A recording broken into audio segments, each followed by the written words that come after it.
writers, you're listening to the Kobo Writing Life podcast, where we bring you insights and inspiration for growing your self-publishing business. We're your hosts. I'm Tara Kremen, director of Kobo Writing Life. And I'm Rachel Wharton, author engagement manager for Kobo Writing Life.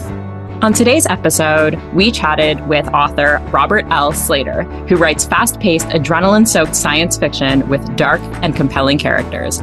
His 2014 novel, All Is Silent, set in a bat virus pandemic with eerie echoes of COVID-19, has earned fans, awards, and worldwide exposure.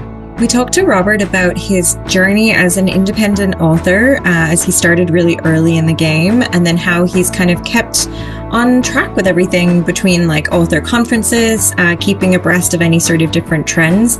And of course, we dove into like, how did he figure out how to predict the future?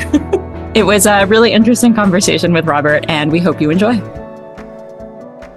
Welcome, Rob, to the podcast. So happy to have you here. Thank you so much. Can you tell us a bit about your journey into writing and what inspired you to become an author and how you got your start in indie publishing? Sure. I feel like I've been writing since I could hold a pencil. We have copies of stories I wrote in third grade, song lyrics I wrote at about the same time, and just off and on since then, freshman year of high school, a few short stories. And at that point, I'd learned how to play guitar and was writing songs, and probably wrote about 40 or 50 songs between the age of 14 and 20.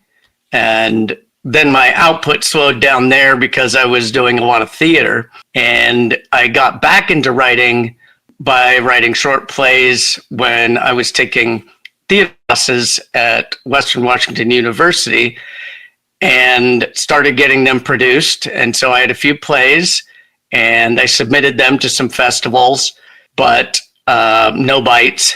And about the same time, I started seriously writing science fiction and almost immediately started submitting it. So that would have been 1992. And I met Christine Catherine Rush and Dean Wesley Smith at a convention here in Bellingham, Washington, and started sort of following them whenever they were in the area. And Dean made a challenge to a workshop at RustyCon. He asked how many people in this room want to be a published author. And of course, everybody raised their hands. And there was about probably 30 of us. And he looked out at us and after a moment said, "One of you will probably make it." And so I decided I was going to be the one who made it. And in the 90s, I wrote and submitted a bunch of short stories, a couple of novels that are trunk novels. So the second one may see the light of day, and the first one has some sample chapters up on Wattpad, but not work that I to put a printed book format. So I submitted the short stories and the novels and the plays.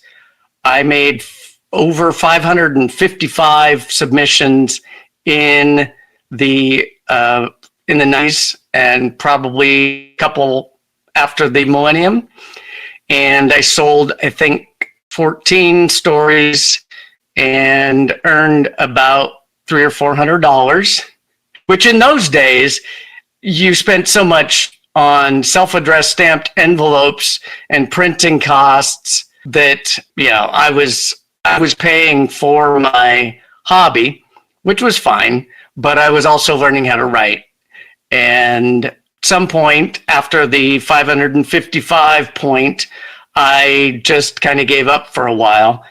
I'd had kids in the late 80s, early 90s, and then I was divorced, remarried, and had two more kids in 97 and 2003. So by the time my daughter was born in 2003, I was really busy. I was teaching time. I was working on my master's degree and doing theater, Shakespeare. With all the other things going on in my life, the writing fell by the wayside. And then in 2011, I'd heard about NaNoWriMo, or NaNoWriMo, as some people say, and didn't know anything about it, but decided I was going to do that the following year. And I already knew what I was going to write about. I was an alternative high school teacher and had a lot of students who really didn't read much. And I wanted to write books that they would identify with the main characters. And back in the 90s, I'd started what was going to be a short story that ended up being about 22,000 words and wasn't well finished, where I created an apocalyptic universe. And when I had the idea of putting an at-risk teen in the apocalypse, she's a survivor. She's had rough times in her life. And so in some ways, when it comes down to it, she's better prepared for the end of the world. And about that time, I had given her a name, and I wrote a scene longhand and totally forgot it until the following, when I started putting together plot ideas for November. And going into November, I had about 42 scenes laid out with an ending. And I just started writing on November 1st and had 58,000 words at the end of November, and a very bad ending that I immediately knew I was going to cut the last two chapters and rewrite. And I did that in December for a second, somewhat better ending. The first one was too happy. The second one was too depressing. And I spent most of a year figuring out how to come up with an ending that felt satisfactory. And then I'd published a collection of my short fiction from the 90s that had been published. And I did that with Kobo and Kindle. And then got ready, that was August, and got ready to release the print book and also ebooks, not audio, ebooks.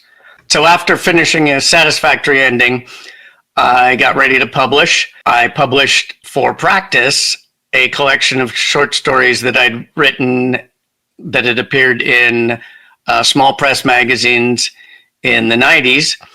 And that was my beginning as a self-publisher, indie publisher, I like to say. And that was an ebook. And then I revved up to release All Is Silence, my first completed novel that felt good enough to release. I decided that I was going to indie publish because I'd spent so much time in the 90s waiting around to get rejections from traditional publishers. And it felt like the time was right for the book to be out. Hunger Games had come out, and it was kind of in that vein, but aimed at a slightly different audience. And I just jumped on it. I met Mark Leslie from Kobo at a author presentation here in Bellingham at our local Village bookstore. And they actually helped me publish. And Mark and I talked, and I'd been having trouble getting my manuscript to work on Kobo. And he said, let me take a look at it. So he took a look at it, sent me back a note the next day saying, all right, this is what you have to do. It's all ready to go. And I will buy your first ebook copy, because I'd hooked him. He'd started reading just enough. And so that started my relationship with Kobo. And I guess brings me up to the point where I am an indie publisher author. It's a great way to hook in, get the head of Kobo Writing Life interested in your books. That was exactly. Genius.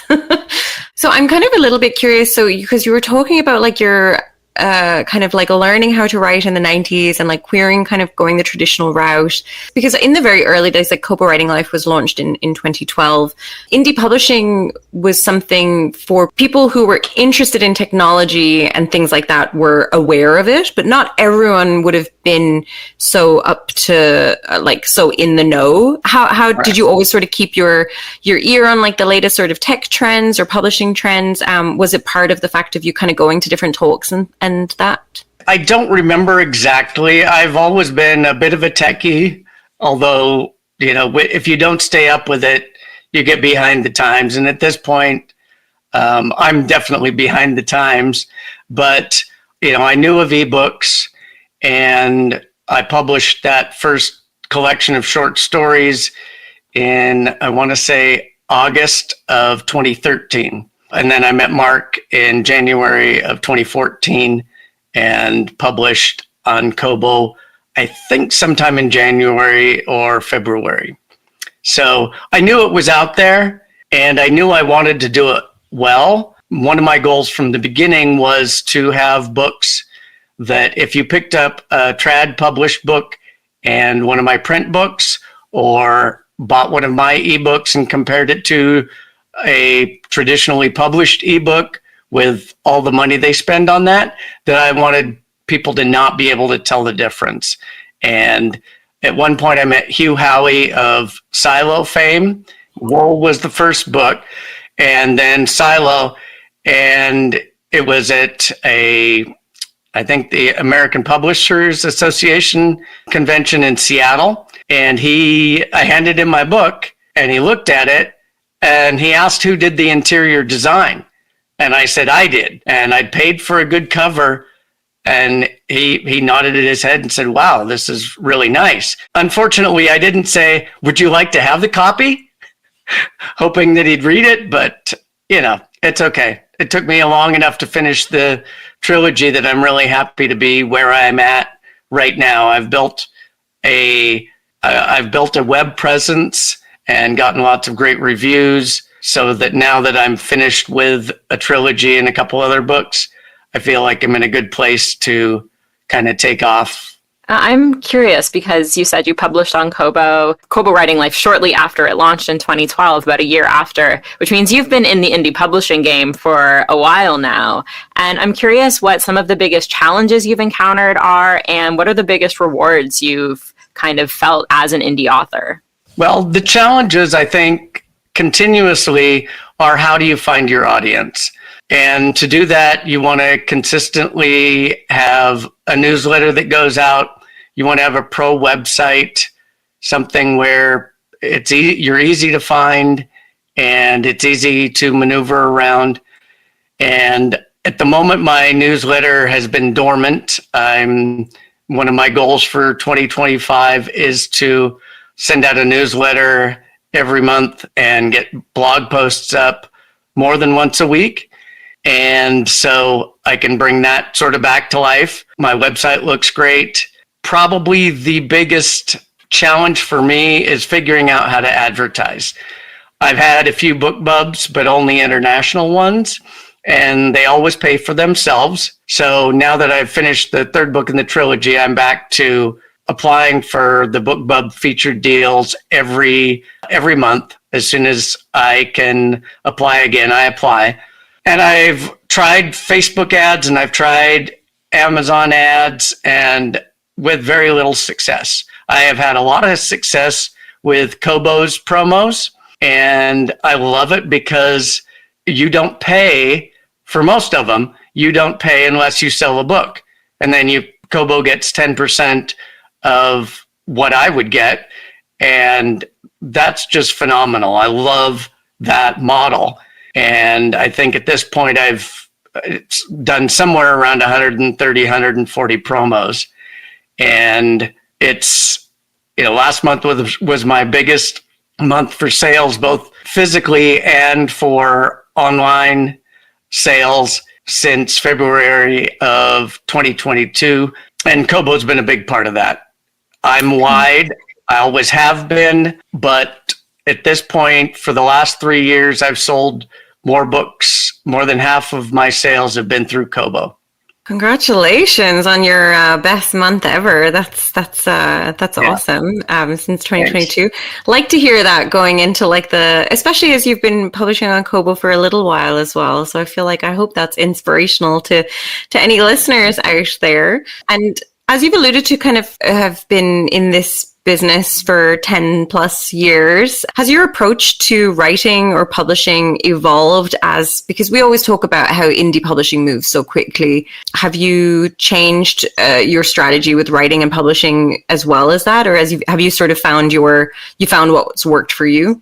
I feel like what I'm doing publishing wise was pretty solid from the beginning and hasn't changed much. My second book, I released the print version too soon and learned from that. I'd set a deadline for myself, had a release party planned at Village Books, and, all things that happen. My computer crashed a month before that. I lost the last couple chapters. And so by the time the signing release party happened, I had a book, but it wasn't what I wanted it to be. And so other than that, that's been the lesson I've learned from being my own publisher, is to wait to do all the advertising and start really promoting until I have something in my hands that I am happy with. My approach to writing is constantly in flux. I have an older brother, James Slater, who inspired me to write in the first place. And he's written songs. He was writing stories. He became a journalist in the Navy. But I was the first one to publish, first one to finish a novel. So a few years back, I think probably 2015, he finished his first novel and is nearly caught up with me in terms of books now. He has 3 out and 2 more mostly in the can. And so I still feel that he's a better writer than I am. And he's helping me with writing.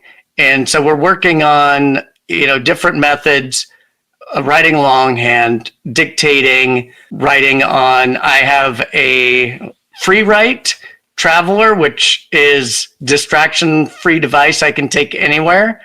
And I use that because I have ADHD that is severely impacting. So I have to figure out ways to keep from being distracted. And also I use dictation to maximize the collection of ideas. Sometimes I'll dictate directly into my phone, and that sometimes leads to humorous writing. I call it voice recognition, as in WRECKCOGNITION. So it voice wrecks the cognition at some points and gives me really funny outputs that I do like to share online. And sometimes if I'm making an email or a blog post, I'll leave it in and comment, "Thank you, voice recognition." But I feel like every year I learn something new, and I'm going to continue hopefully getting better as I go. My last book took me, I joke, 7 years, 7 months, 7 weeks, 7 days, 7 hours, 7 minutes, 7 seconds to finish. And partly because the book I wrote, the trilogy, is a bat virus pandemic. And it was so much like COVID that there was a point where I just couldn't work on it anymore. So I put the book away for 2 years. And when I came back to it, I had grown enough as a writer that it practically needed paragraph by paragraph fix. And it didn't have an ending at that point. It was at about 70,000 words. So it took me about 3 years, 4 years to get that to the point where I was ready to release it.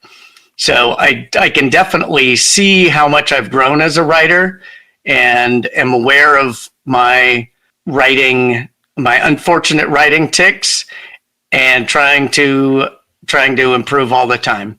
So I think by being able to have real feedback from real readers has been amazing. I had 2 beta readers on the third book who both went back and reread the first 2 books so that we would get the whole story arc right. And they've just been amazing. So I've gotten to meet so many cool people.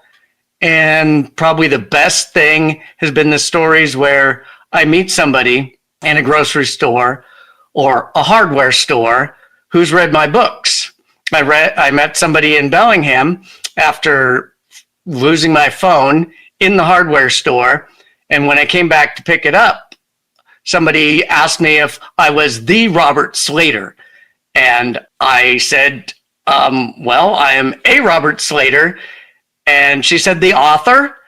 And I said, yes. And it turned out that she had been a young adult librarian on Long Island. And she had read my book before meeting me. And then she'd moved to Bellingham. And so when I met her, I was working on finishing the third book in the trilogy. I took a copy of the first book in print back and inscribed it to her because she'd inspired me to get back hard to work on the third book.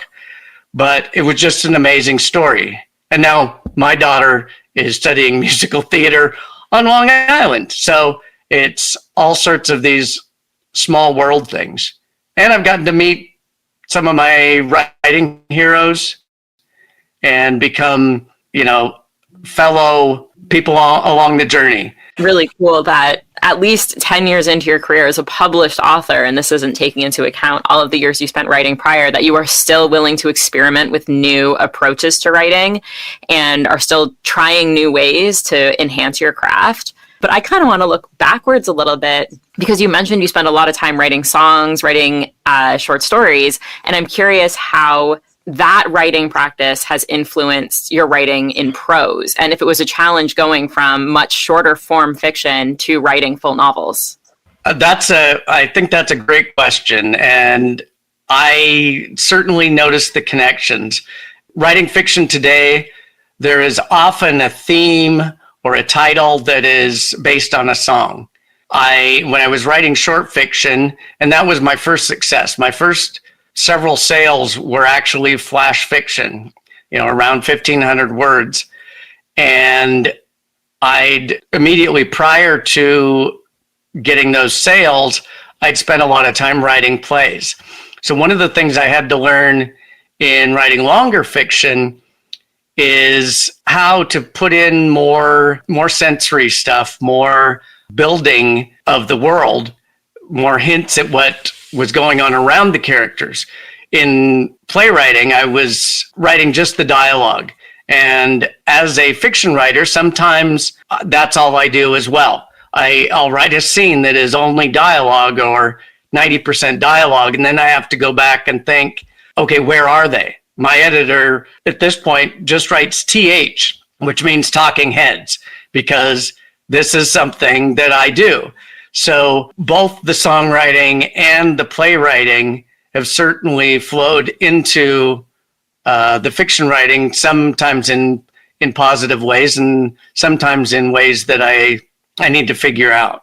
And you mentioned kind of the having to put in more of the world that you're building, especially when writing science fiction or anything that takes place in a world that is not ours. And I'm curious if you have any tips for authors who are embarking on their own world building sci-fi fantasy journey. Well, I am not one who wants to spend a ton of time creating maps and writing backstory. I love the discoveries. When I'm writing along and all of a sudden something happened that I didn't know was going to happen.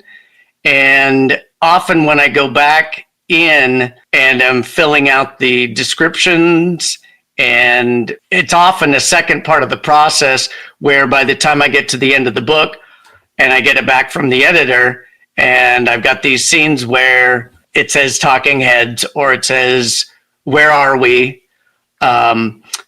That at that point, I know the world so well because it's been in my head. I just haven't put it down on paper. So in terms of advice, I feel like for many writers, and especially many young writers, the world creation is a lot of fun, but it actually ends up being sort of a crutch and sometimes an excuse for not finishing the book or getting down to writing because I haven't finished creating the world yet. So, yeah, I guess my advice would be don't spend too much time on building the world. Build it as you need it. And that works for me. Some people love the world building so much that they'll have a 100-page binder of things that relate to the world. And if it works for them, great. I mean, I think that's the biggest deal. And it's why I experiment, is what works best for me. I think that's great advice, because if you have a 100-page Bible of all of the things that are happening in your world, but you don't have a manuscript in which the story is taking place in that world, then it's kind of hard to write a book that doesn't exist. Right.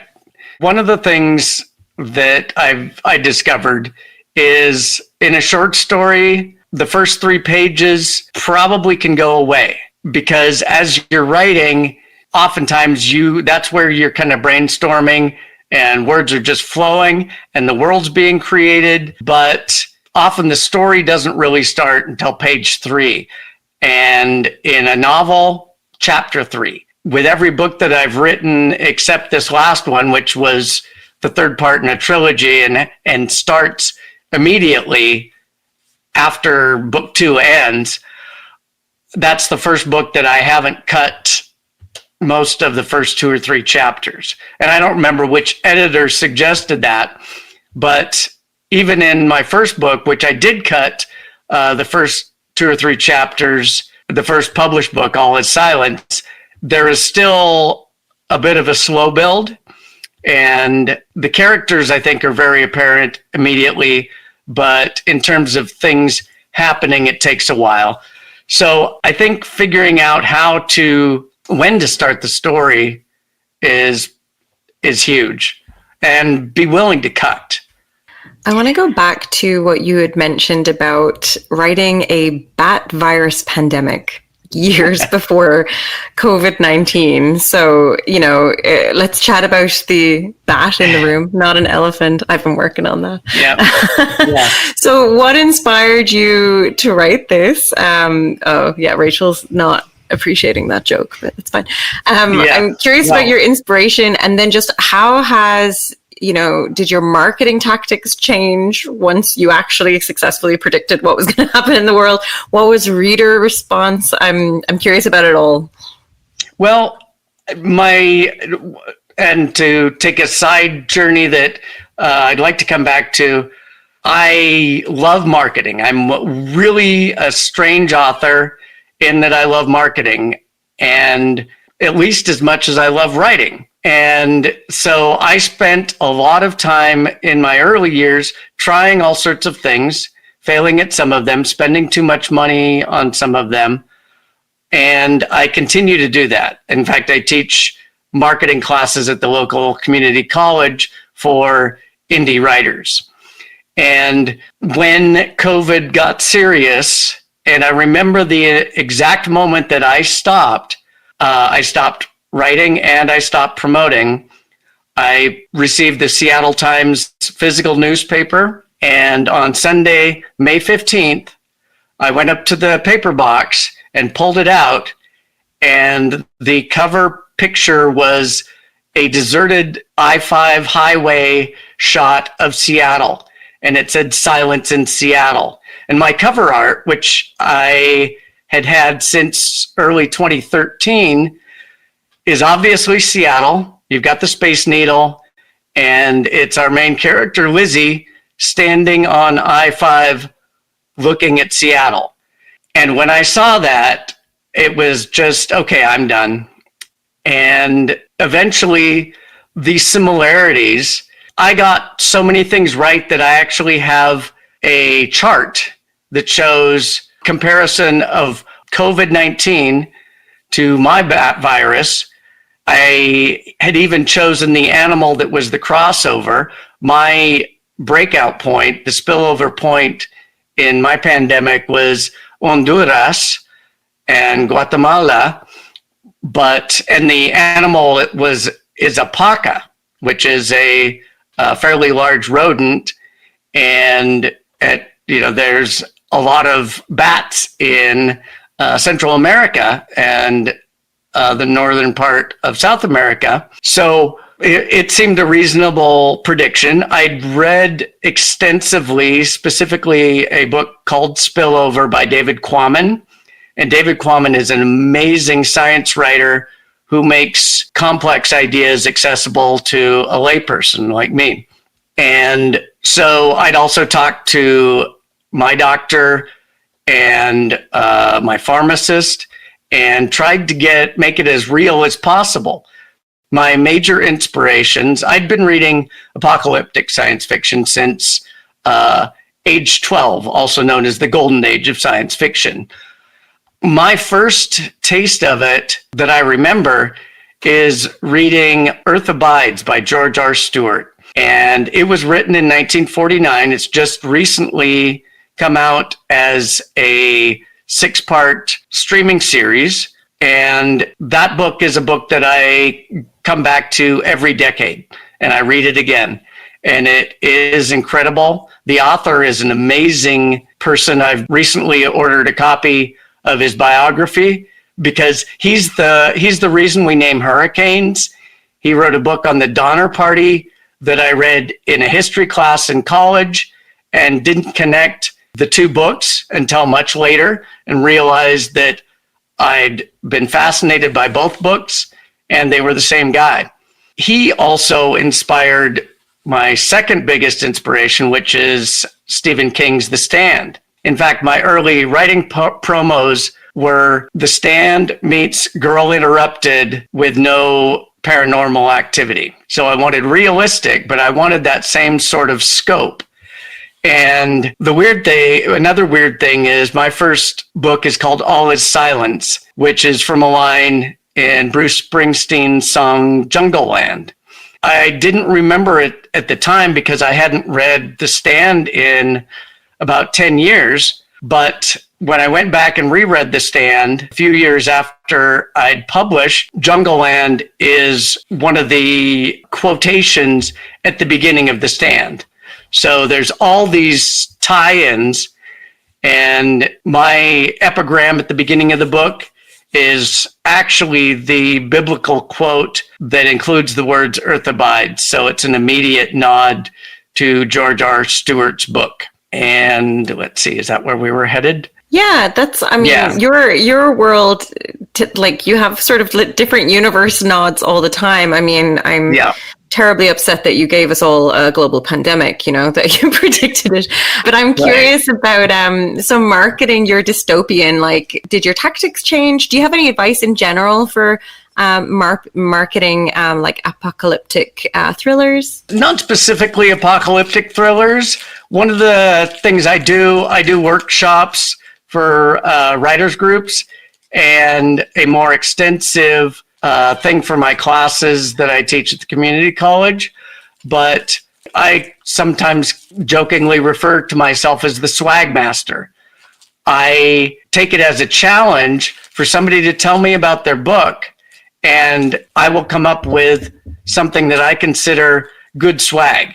And my rules for good swag are: it will remind the person of your genre, of you as an author. It will have enough information that it's easy for the person to find you online, and it will stick around.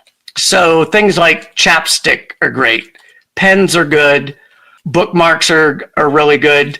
Anne McCaffrey's son, I wanted to give him the nod, and I'm Todd. Todd McCaffrey has one of the best marketing things that I've seen.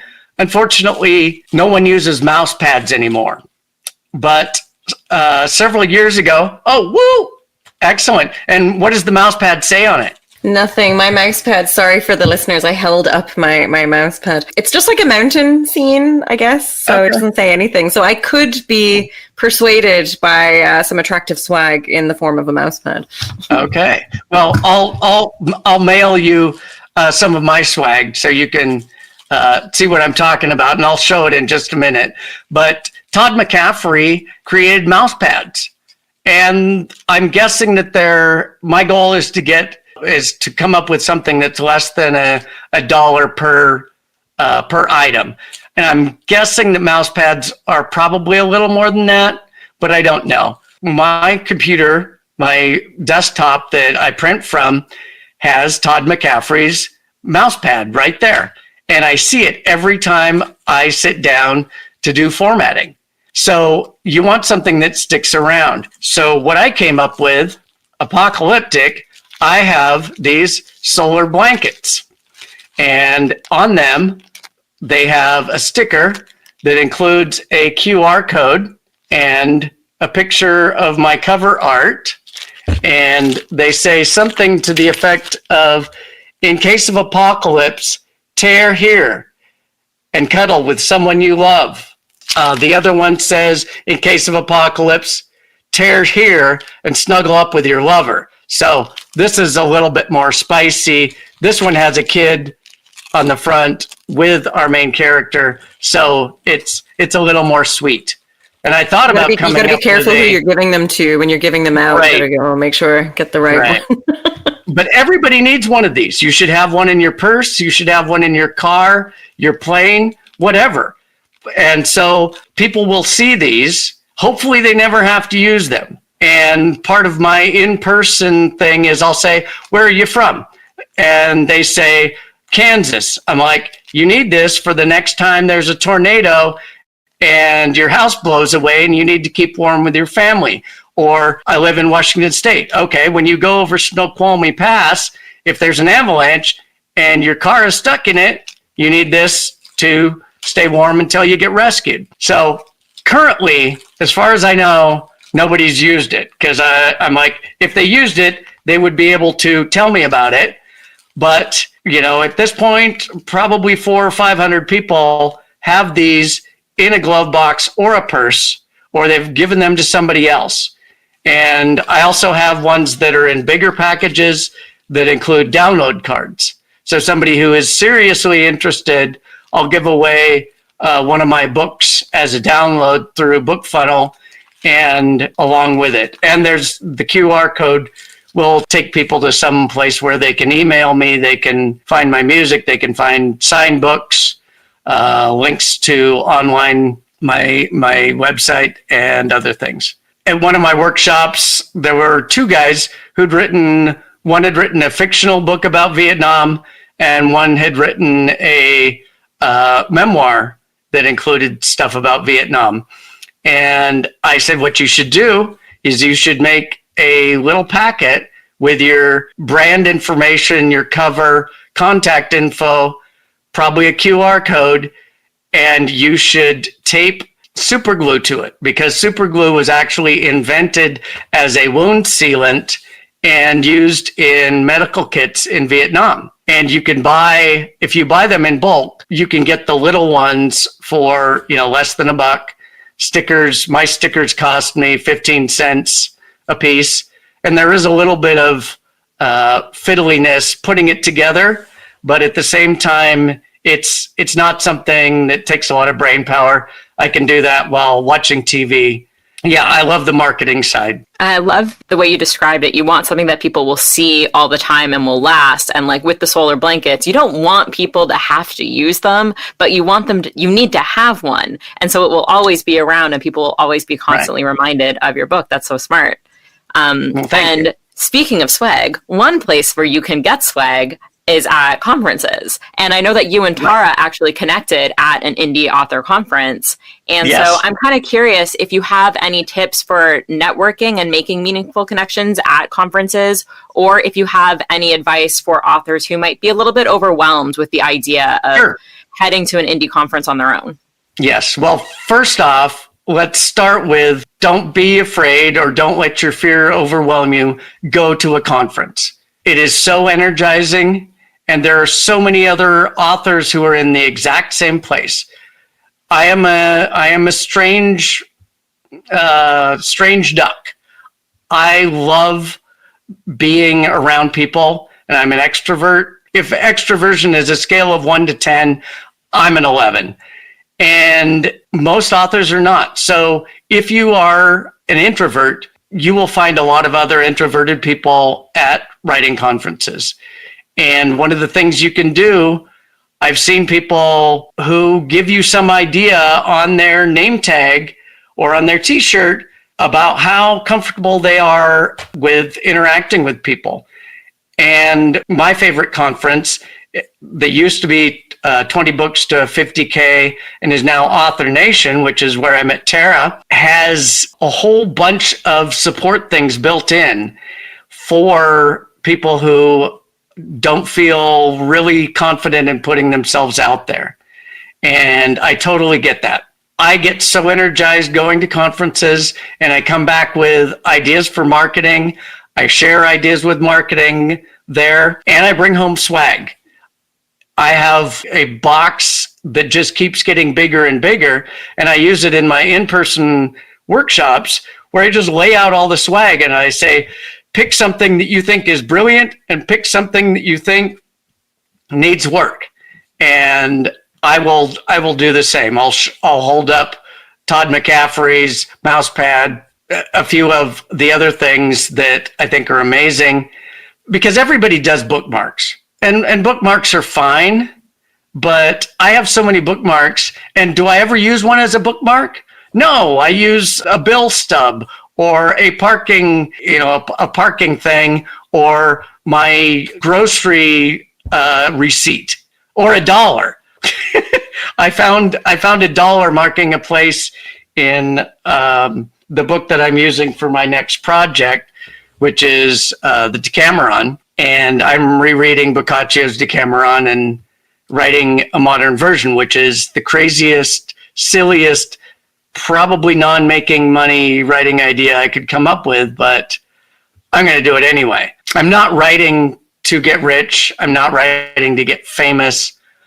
I'm writing to find people who want to read my stuff. And, in the case of my trilogy and Lizzie and Zach's story, I'm literally writing books for people to read who don't read. So not necessarily the greatest subject matter to market or easily marketed to the people that I want to reach. Locally, I donate copies to all the high schools in the area, and I'll give away free ebook copies to anybody under 18. But interestingly enough, most people in there who haven't reached the age of 21 want to still read physical books. The older you get, the more you're okay with downloading a bunch to your Kobo device, and then you have 3,000 books in the palm of your hand, and you can adjust the font and the font size, and you can have backlighting and all those things that we need as we age. But the youth that I know want physical books, and a lot of authors don't know that, and they're not producing physical books. And so it's a market that I think is underserved by indie authors. I like what you're saying about the audience that you're going after, because I think a lot of people who are younger, I'm really outing myself now on the podcast. I was not a reader as a teen. I was obsessed with television. I only became a reader in university is when I was very much became a reader, because it seems like kind of out of reach sometimes, it's like, it just seems so daunting. And I love the idea of I'm writing this book for this person who might then realize that they enjoy reading and will become a reader. So I think that's really cool that you're kind of targeting the non-reader in your. I said reader a million times. One of what I felt like was the moment that I'd succeeded. I had a student, a female student, who told me after she'd finished my book that it was only the third book she'd finished, and the other two were Sherman Alexi's Absolutely True Diary of a Part-Time Indian and The Giver. So I feel like, okay, I've made it. I've accomplished what I wanted. And since then, I've had a number of people come back to me and say, I don't know how you, as a middle-aged man, managed to capture a teenage girl that I can believe in, that I identify with. And it comes from, at that point I'd been teaching 15 years, and Lizzie is her genetic makeup, as it were, is 30 or 40 young women that all came to life in her. There's some very real moments in the books that actually occurred that I witnessed, or stories that I was told. So it does really feel good that that's out there. And I've done presentations at juvenile detention centers and several alternative schools. And one of my plans for this year, I'm hoping to do a Kickstarter and create some hardcovers that are paperback size, sort of like the ones you would have read as a 10th or 11th grader, where it's the size of an old school paperback, but it's got a hardcover and it's got the really fine vellum pages, so you can fit 300 pages in a small book. And I want to do full-size hardcovers, but I'd also like to figure out how to do something in that format and then market them to at practically at cost to alternative high schools, because I had one school buy a classroom set of 30, and I ended up talking to their English classes, and that just felt like this is the next step, is just getting this into their hands, because it shows how somebody who does have a lot of strikes against them, their family isn't rich, their dad disappeared when they were 3, their mom has poor taste in boyfriends, and they're impulsive anyway. So this person ends up growing up in the trilogy and figuring out who she is and who she loves, and finding a chosen family, which I didn't realize was the theme when I was writing it. But it turns out that creating and finding family that isn't biological family is actually a theme in just about every story or play I've ever written. When I'm marketing in person, somebody walks over to my table at a book sale or a signing and says, "What are your books about?" And I actually start out with, many people aren't ready for this, but in 2012, I started writing a bat virus pandemic, and it is so similar to COVID that I stopped writing for 2 years. So that's and if sometimes people will physically back up and their face will go blank, and I'll say, "Here, have a solar blanket for survival, and don't worry about it. But if you know somebody who likes apocalyptic fiction, maybe you can tell them about me." Because there were authors who actually wrote pandemic fiction during the pandemic, but I just couldn't do it. But now I think a lot of people are ready, and I think there is a value, because COVID was not a one-off. 100 years before, we had the flu pandemic of 1918, and 20 years before the epidemic, we had MERS and SARS. And so at this point, we're ready for the next one more than we have been. But we have bird flu happening right now, and MRSA,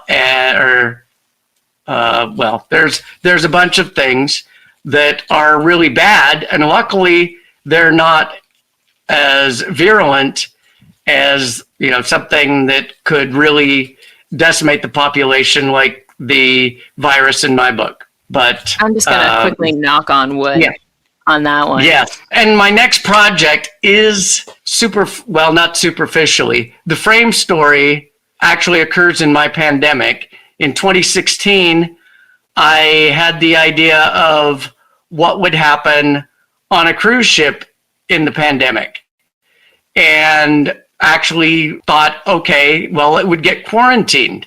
So when that started happening, that was just one more freaky thing on the end of the list. But in 2016, I actually opened a file and titled it The Voyage of the Decameron, and decided that I was going to tell a story about people quarantined on a cruise ship telling each other stories to pass the time. And so my current project is to write the stories that 10 people tell each other over a 2-week period. And it's partly based on Boccaccio's Decameron, which was written in 1348 after the Black Plague, the bubonic plague, hit Florence, Italy, and killed off about 60% of the population. So he wrote this story about some wealthy young people, ages 18 to 27, who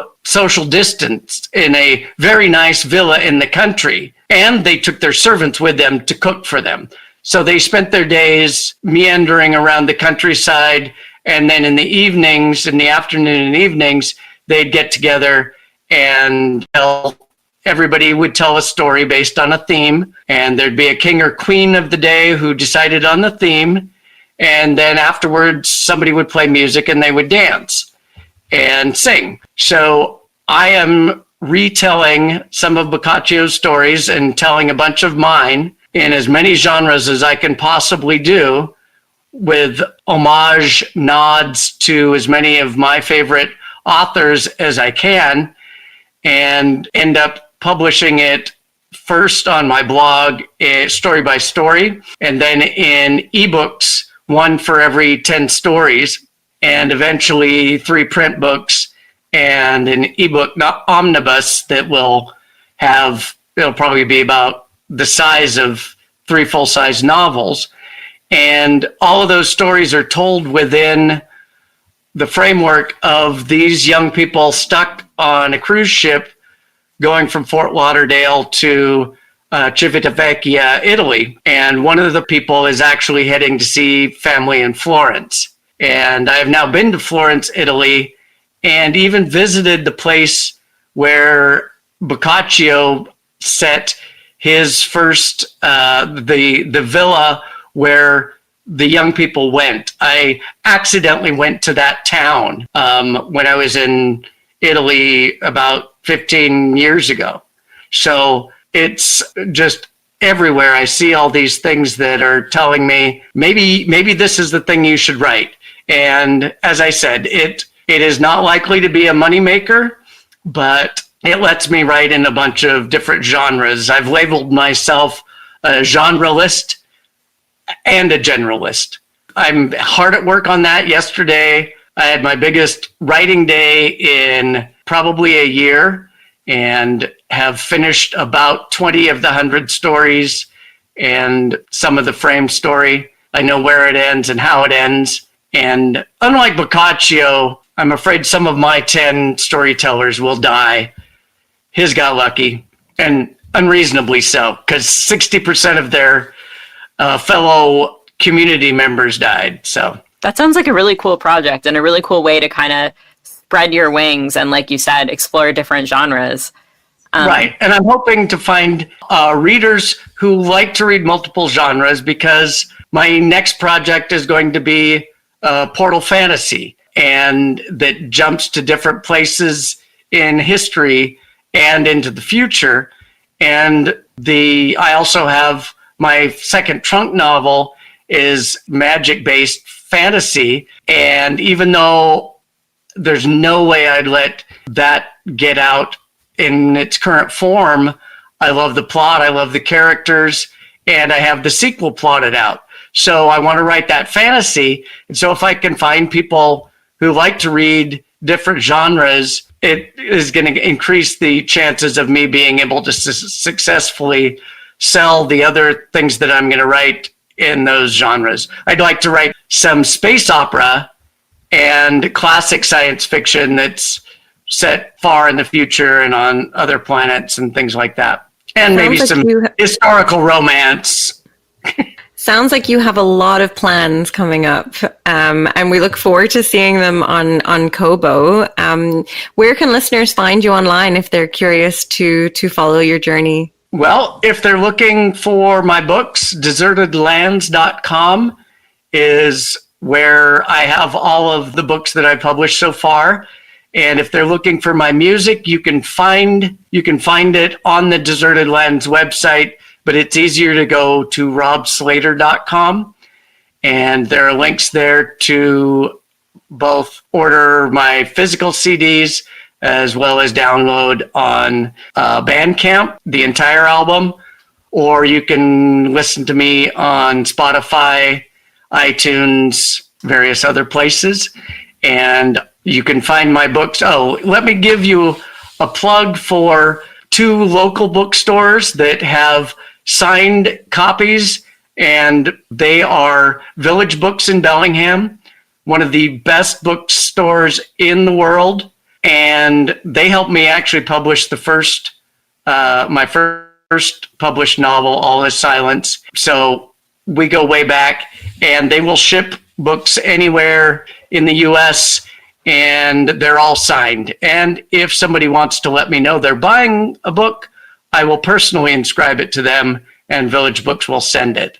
And finally, in my hometown of Hoquiam, Washington, there is a bookstore called Harbor Books, and they sell new and used books, and they're wonderful folks, and they will also have signed copies in stock and are also willing to ship. So you can support local bookstores, and the one in Hoquiam is the first bookstore to be active in my hometown in my entire life. So I'm very excited that they're there and they're selling my books and my brother's books and my mom's book. Please support your local bookstores. Please support Kobo. I love Kobo. Yeah, and because we have a partnership with the ABA, which people might not realize, with the American Booksellers Association. So we connect with the indie bookstores as well on the digital side. So all around, it's a positive story for sure. Thanks so much, Rob, for chatting with us. And I'm excited to see you get into different genres, so I don't have to worry about any future pandemics. So excellent. Thank you so much for having me. Thank you for listening to the Kobo Writing Life podcast. If you are interested in picking up Robert's books, we will include links in our show notes. And if you are enjoying this podcast, please be sure to rate, review, and subscribe. And if you're looking for more tips on growing your self-publishing business, you can find us at kobowritinglife.com, and be sure to follow us on socials. We are at Kobo Writing Life on Facebook, X, Instagram, and Threads. This episode was hosted by Tara Kremen and Rachel Wharton, with production by Terrence Abrahams. Editing is provided by Kelly Robotham, and our theme music is composed by Tearjerker. And thanks to Robert for being a guest. If you're ready to start your publishing journey, sign up today at kobo.com/writinglife. Until next time, happy writing.